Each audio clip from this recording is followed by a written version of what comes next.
Las 7:34. Damos la bienvenida al ingeniero Homero Castañer. Él fue representante por la provincia del Cañar. Lo es aún hasta el día de hoy. Ha cumplido una destacada labor en el Parlamento y no fue reelegido por la provincia del Cañar. Vamos a tratar temas coyunturales de actualidad, como este potencial acuerdo que se vislumbra en la Asamblea para una mayoría, las últimas decisiones que ha tomado la Asamblea Nacional saliente. Pero antes, ingeniero Castañer, valdría la pena una reflexión suya. ¿Qué pasó con el electorado de Cañar y qué pasó en general con la actuación de los votantes ecuatorianos que apenas en una proporción de un 10% decidieron reelegir a los asambleístas que integraron el actual Parlamento, que ha subido apenas de un 2% de credibilidad, aproximadamente a un 5 o un 7% según cifras al cierre de su gestión? Le damos la bienvenida. Muy buenos días a ustedes, un gusto compartir esta mañana este diálogo. Efectivamente, yo decía en mi último discurso de intervención en el Pleno de la Asamblea el día martes, que estuve en la ciudad de Quito, que no ha sido una asamblea fácil. Realmente estos 4 años se ha vivido con una intensidad, ciertos temas que no se han vivido los últimos 40 años, o tal vez acumulado todo lo que se ha vivido en los últimos 40 años, es decir, 2 decenas de juicios políticos, 21 juicios políticos exactamente que han pasado por la Asamblea Nacional. Algunos han terminado bien, otros han terminado mal. 3 presidentes del Legislativo en los 4 años, 4 vicepresidentes de la República, 7 legisladores destituidos, otros huidos, otros presos, otros investigados hasta por delincuencia organizada. Y lamentablemente pienso yo que si bien no somos todos los asambleístas, pero la gente habla de la asamblea, de los asambleístas corruptos, y eso ha embarrado y ha indignado a la ciudadanía, ha embarrado a todo el Parlamento, ¿no? Existimos asambleístas que nos retiramos, lo decía yo, utilizando esa palabra quichua, chuitas. Yo me retiro, llegué sin una causa judicial en el 2017 y me retiro igual. Y eso no es para aplaudir, eso es obligación, actuar de manera correcta, actuar de manera adecuada y responder a los mandantes. Homero Castañer se retira siendo el segundo asambleísta con mayor cantidad de proyectos de ley presentados y el primero en cantidad de proyectos aprobados.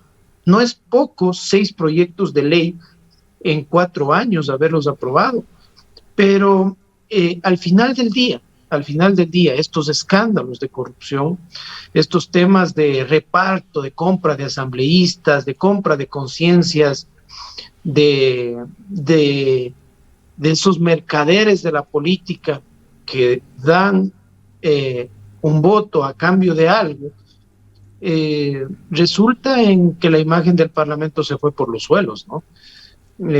A mí como a la ciudadanía nos ha indignado ver a colegas asambleístas presos, huidos, otros que fueron votando el cargo, otros que están siendo investigados, y eso pienso que es lo que más golpeó a quienes optamos por la reelección, que no se dio, pero así es la democracia, y más bien les deseo éxitos a los nuevos legisladores que se posesionan el día viernes 14. Centrándonos ya en la provincia del Cañar, ¿qué pasó con su candidatura? ¿Por qué no recibió el voto popular allí en la cantidad suficiente para dejarlo actuando en el Parlamento? Yo eso le digo, para mí el tema fue de si era una ventaja haber estado en la palestra pública, pero también era una desventaja pertenecer a una asamblea que estaba tan golpeada. Y pienso que la ciudadanía prefirió votar por otras tendencias políticas, tratando de dar una renovación a la asamblea. Virgilio Saquicela, quien fue alcalde en Azogues, resultó elegido por Democracia Sí, un partido que no había tenido éxito anteriormente allá en la provincia del Cañar. y hoy se perfila por estos acuerdos de última hora sobre los cuales, de hecho, vamos a conversar a continuación para la segunda vicepresidencia de la Asamblea. Así es. Pienso que pasó algo medio similar entre la provincia del Cañar y Azuay, ¿no? Con las candidaturas de Marcelo Cabrera y Virgilio Saquicela, al haber sido ellos alcaldes de las ciudades, tenían un recorrido político y también un clientelismo político a quien les habían servido, ¿no? Y ambos, con esa estructura que mantuvieron cuando fueron alcaldes, pudieron alcanzar curules en la Asamblea. Tengo entendido que hay un grupo de independientes en donde está Virgilio Saquicela, en donde está Marcelo Cabrera, que están tratando de lograr espacios adentro del legislativo que se lo merecen porque tengo entendido que son 14 independientes y con 14 ya se puede armar una bancada. Ingeniero Castañer, ¿usted considera que este cambio que se podría ver en la Asamblea Nacional tiene que ver con esa necesidad de los ciudadanos, de los ecuatorianos, de las ecuatorianas, de encontrar efectivamente esta tercera vía de la que se habla? Mire, el Ecuador no va a soportar otra asamblea que le dé la espalda al pueblo ecuatoriano.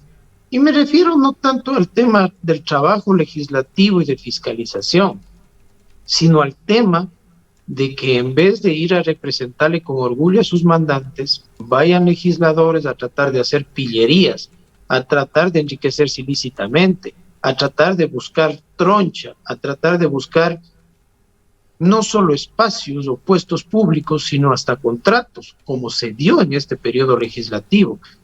Y espero como ecuatoriano que esta asamblea sea de una mejor calidad que la que terminamos, ¿no? Porque recordemos algo, los que están en la asamblea son los que el pueblo ecuatoriano quiso que les represente. Es decir, aquí también hay que analizar si es que se vota por un asambleísta que va a hacer compras por internet o por un asambleísta que va a pedir la fiscalización y el contrato del hospital de Pedernales, hay que preguntar quiénes fueron los electores que pusieron a esos asambleístas.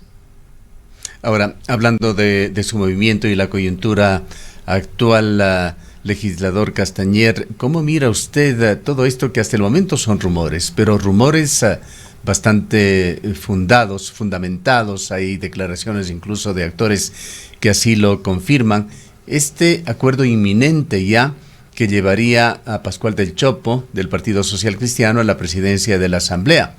Lo más curioso que llama la atención y que además genera reacciones es el acuerdo con UNES, el partido del gobierno de Rafael Correa, tan denostado durante la campaña, polarizado con la opción que ganó la presidencia de la República de Guillermo Lasso, que se unirían en la Asamblea.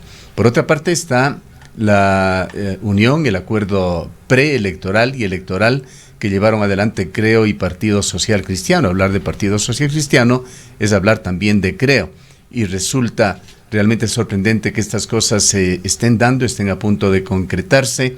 Entre los acuerdos se pide revisar el juicio a delincuentes, y no tenemos problema en utilizar esta palabra, pues han sido juzgados, han sido condenados muchos de ellos, y ahora se perseguiría encontrar formas para darles libertad, amnistía, indulto o la manera en que finalmente se decida. Paradójicamente se ha intentado suavizar este tema utilizando la conformación de una supuesta Comisión de la Verdad.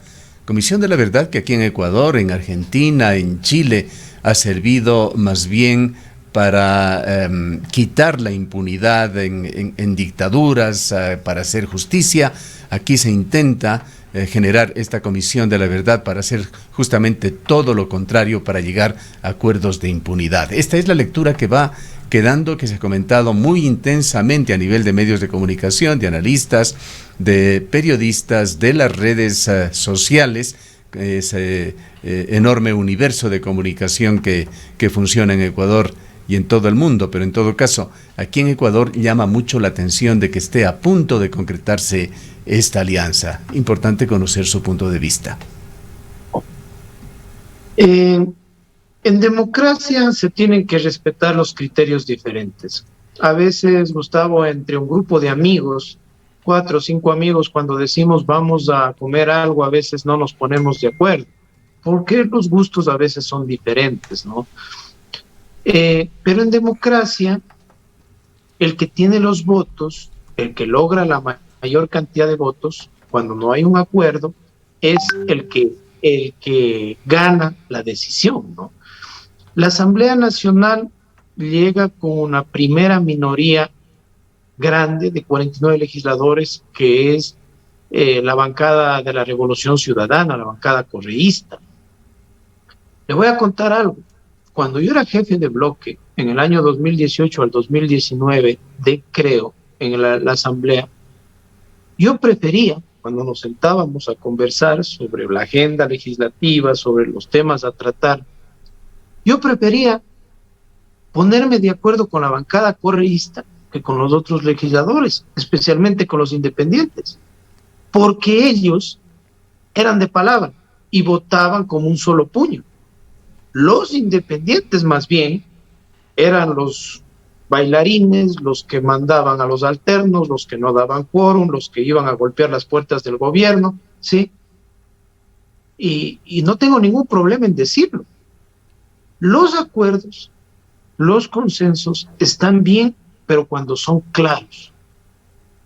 Si estos acuerdos, en aras de la gobernabilidad, son, supongamos, como nosotros llegamos a un acuerdo, por ejemplo, hace 2 años, cuando se eligió a César Litardo, nosotros teníamos un acuerdo de que respalden ciertas leyes, por ejemplo, la ley que presenté yo derogatoria del impuesto verde, la fiscalización al CNE, que no se dio. Y ahí se rompió el acuerdo, porque esos acuerdos no se hacen en una notaría, son de palabra nomás. Y aquí lo importante sería, supongamos, en estas conversaciones se me ocurre, Pachacútec, Fuyacu Pérez tenía su plan de gobierno, y deben tener leyes interesantes, propuestas de reformas interesantes de las normativas legales. Supongamos un acuerdo, decir, a ver, damos el apoyo, pero pongamos en la agenda esta ley que nos interesa a nosotros, y apóyennos ustedes.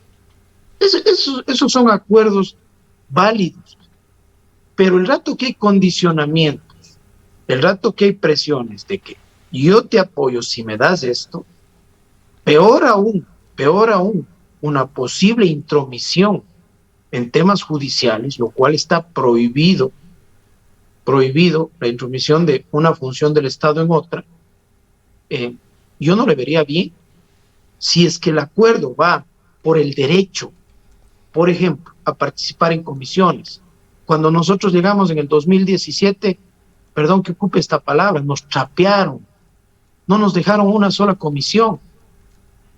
En el 2019, cuando hubo la renovación, captamos 3 presidencias de comisiones y 3 vicepresidencias de comisiones. Y pudimos hacer que caminen iniciativas legislativas, porque nos tenían a pan y agua cuando llegaron 74 legisladores de Alianza País y eran una mayoría que se cooptó todas las comisiones. Por ejemplo, en la comisión de fiscalización, de los 12 miembros, pusieron 8 de Alianza País y había chula asambleísta de, creo que era yo.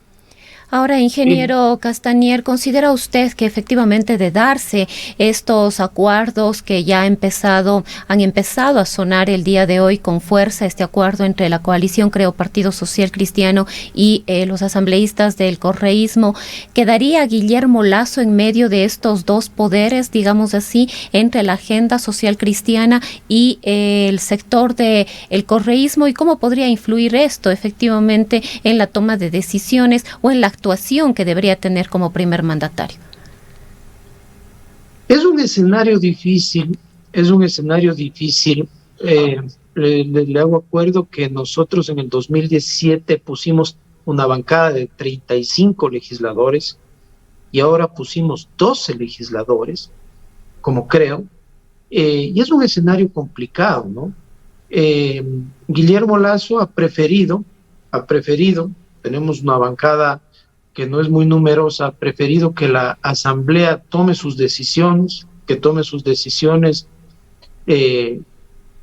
por independientemente, pero de allí va a jugar un papel importantísimo el tema del Ministerio de Gobierno, en darle gobernabilidad al país en esos canales de diálogo entre Asamblea y Ejecutivo para el trámite de las leyes, porque no solo es el tema de elegir autoridades, de elegir comisiones, son las leyes que va a mandar el presidente, algunas incluso con carácter de urgente, que van a necesitar ser tratadas en la Asamblea, y para eso se necesita que se ponga en agenda y que haya la voluntad para tratarla, desde a qué comisión se le manda, desde parte del Consejo Administrativo de la Legislatura.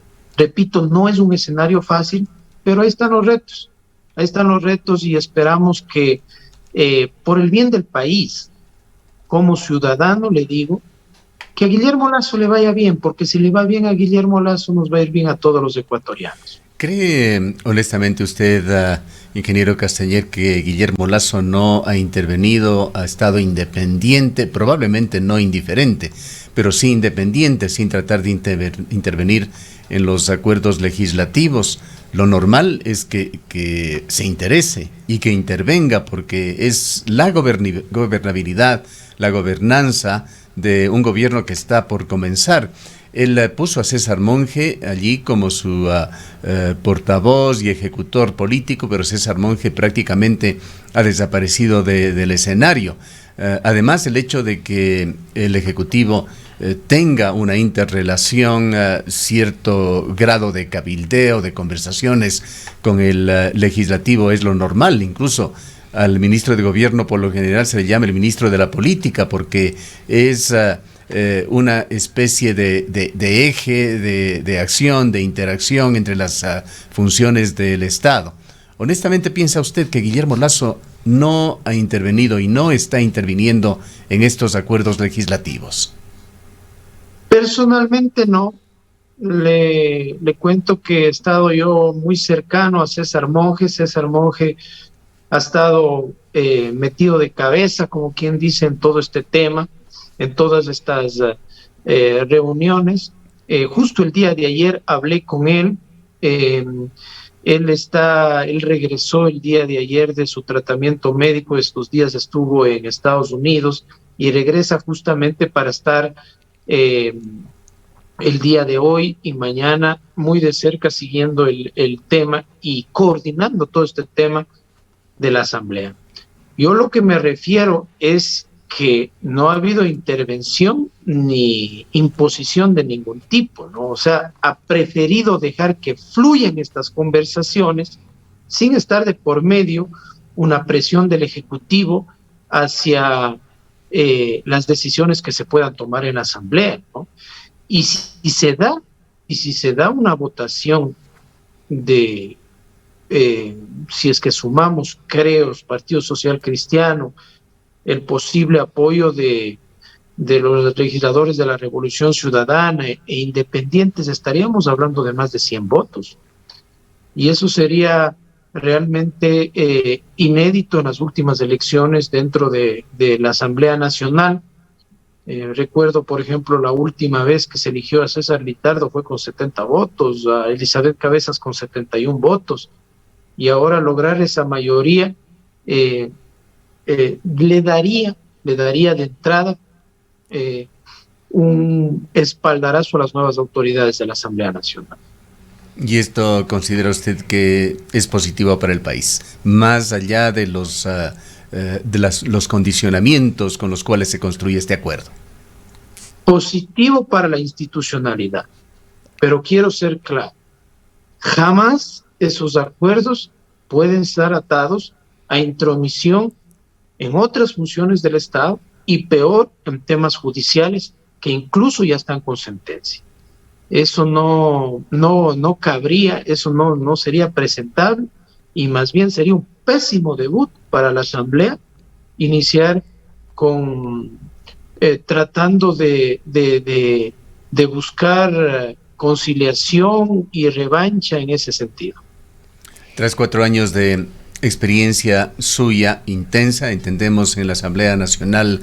¿Cómo juzga, por otra parte, la posición de Pachacuti particularmente? Pachacuti e Izquierda Democrática, que actúan al momento en conjunto, que han satanizado cualquier acuerdo legislativo. Totalmente desatinada, diría yo. Desatinada. Mire, en la Asamblea Nacional en estos 4 años, el 90% de leyes y de acuerdos que se han tratado han sido aprobados por unanimidad. El 90%, un porcentaje muy alto. Y el hecho de decir ni con el uno ni con el otro, le oía a Yacu Pérez hasta decir que se iba a desafiliar si es que hay esas posiciones, va a ser complicado realmente el manejo de posiciones radicales. No solo en la política, en la vida las posiciones radicales no caminan, no caminan. Uno tiene que buscar los consensos, los acuerdos, y repito, y si no se logra eso nos pasaba, por ejemplo, en el bloque. Cuando no nos poníamos de acuerdo en algo en el bloque, no había consenso, votábamos.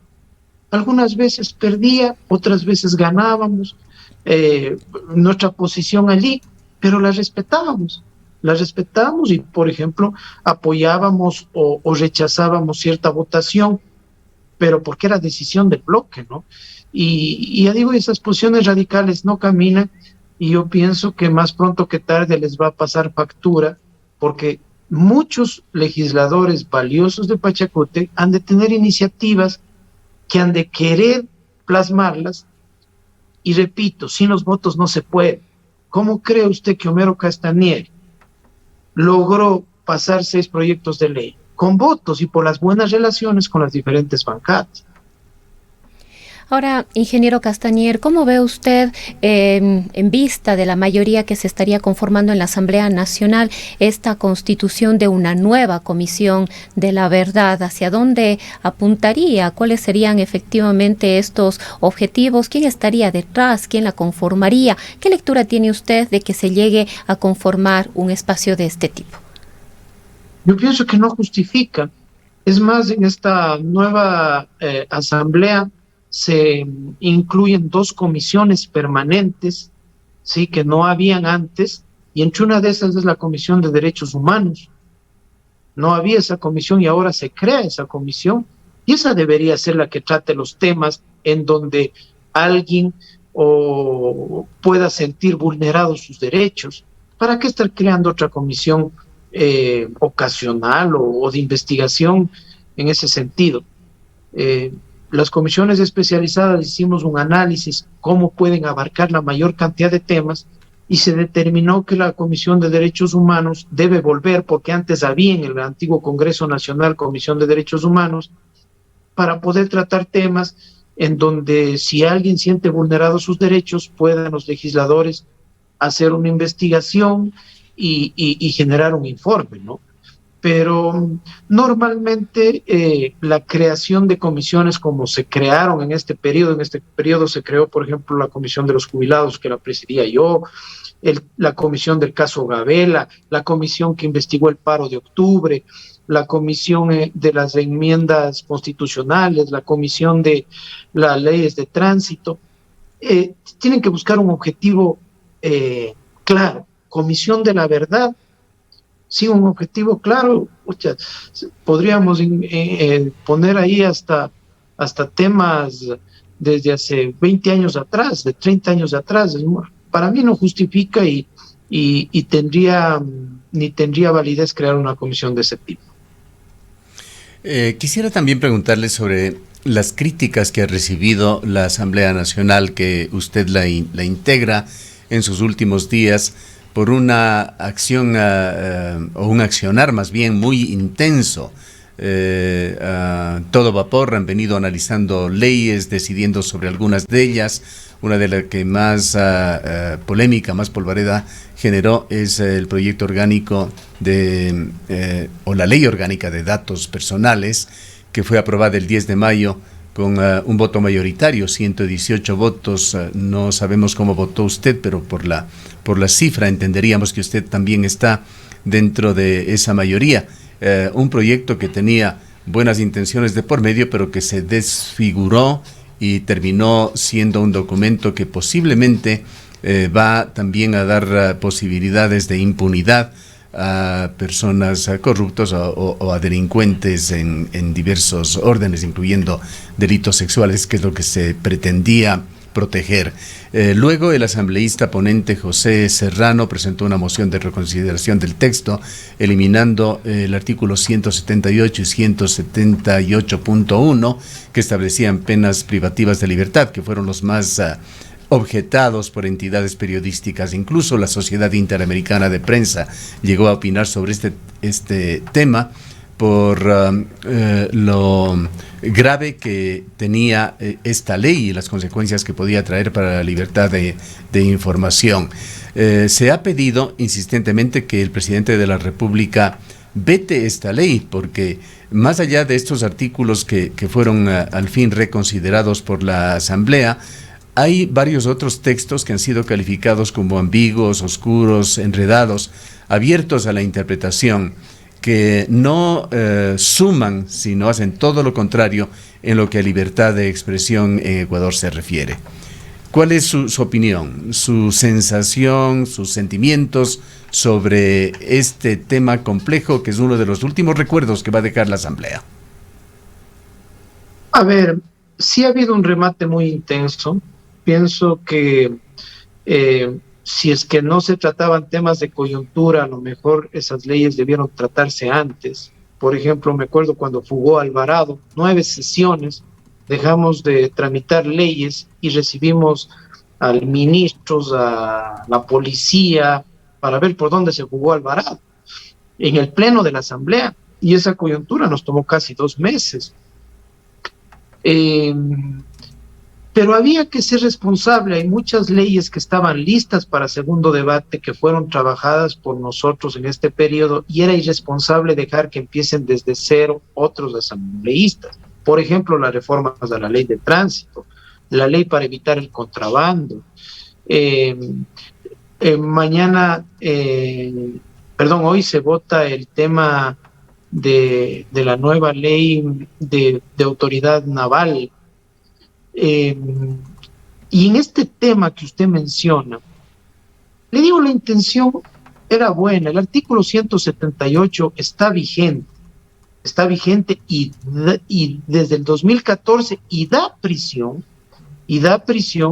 a quien divulgue, a quien publique, a quien saque información sin el consentimiento de una persona. ¿Cuál es el objetivo? Hubo una chica que se suicidó porque le publicaron fotos teniendo relaciones en redes sociales. La idea es que sin el consentimiento, imagínese que a usted, a mí, me cojan y me intervengan el teléfono y me escuchen el teléfono. Eso es lo que sanciona ese 178. Lo que se ponía y lo que causó conflicto, actualmente, si yo, por ejemplo, voy donde un funcionario público y yo soy partícipe de una conversación, yo sí puedo grabarlo. Supongamos si este funcionario público me pide dinero, una coima, un soborno. Pero lo que se quitó es que si yo no soy partícipe de la conversación, no podría grabar. Entonces, supongamos a la prensa le llega un audio, le llega imágenes de presumible ilícitos, la prensa no podría publicar porque son a veces sin el consentimiento grabadas, intervenidas o sacados de esos audios. Para evitar cualquier tema, preferible se dejó como estaba, pero yo sí pienso que es algo grave que el día de mañana a nuestros hijos, a cualquier persona, le publiquen y le arrastren en redes sociales a veces fotos no consentidas o videos que podrían dañar de por vida a una persona, ¿no? Pero, en fin, la Asamblea ha decidido tocar estos temas, el presidente de la Asamblea ha decidido ponerlo, y esperemos que al final del día no se cometan otros tropezones, como ya pasó en la ley de comunicación, en donde por aprobar al apuro se fueron algunos errores, y que, quiero ser claro, también somos humanos, y por esta intensidad, por este apuro de llegar a estos segundos debates, se podría cometer errores. Bien, queremos agradecerle, asambleísta Castañer, felicitarle también. Realmente hay que reconocer cuando se hace un buen trabajo, se llevan buenas intenciones de por medio. No ha sido seguramente un trabajo perfecto el suyo, pero sí uno de los destacados dentro de los 137 asambleístas que terminan este periodo legislativo con una muy baja calificación. Le dejamos en sus palabras finales. Muchas gracias, Gustavo. Yo quiero públicamente darle gracias a la provincia del Cañar porque me permitió representarle. Eso fue un orgullo muy grande, ir a la Asamblea Nacional a representarle a mi provincia, y ratifico ese compromiso con mis comprovincianos y con el país entero. En los próximos días se hará pública dónde estará colaborando Mero Castañer, y desde allá haremos un trabajo por bien del país. ¿Por qué no nos anticipa? Asumimos que estará con el gobierno de Guillermo Lasso. Estaremos cercanos, estaremos en el equipo de Guillermo Lasso, y preferimos que él sea quien anuncie en dónde estaremos trabajando, apoyando y empujando este carro para mejores días para los ecuatorianos. Ingeniero Castañer, ¿y usted quizás podría confirmarnos si efectivamente Marcelo Cabrera aceptará o no el Ministerio de Transporte y Obras Públicas? Igualmente, que sea Guillermo Lasso quien anuncie ese tema. Es decisión de él armar su equipo cercano, su equipo de gobierno, su equipo ministerial, y quienes estén sean personas honestas, íntegras, y que le ayuden a cumplir ese plan de trabajo que es el objetivo de los ecuatorianos que les respaldamos en las urnas. Bien, sobre este tema, y respondiendo quizá por un seguimiento que estamos haciendo a la situación de Marcelo Cabrera, recién el día martes o miércoles próximo se aspira a que tenga una reunión con el presidente elegido Guillermo Lasso y se tome la decisión final. Es lo que conocemos de fuentes muy cercanas a Marcelo Cabrera. Gracias nuevamente, ingeniero Castañer. El ingeniero Mero Castañer es asambleísta, lo es hasta el día de hoy, pues mañana se renueva la asamblea representando a la provincia del Cañar.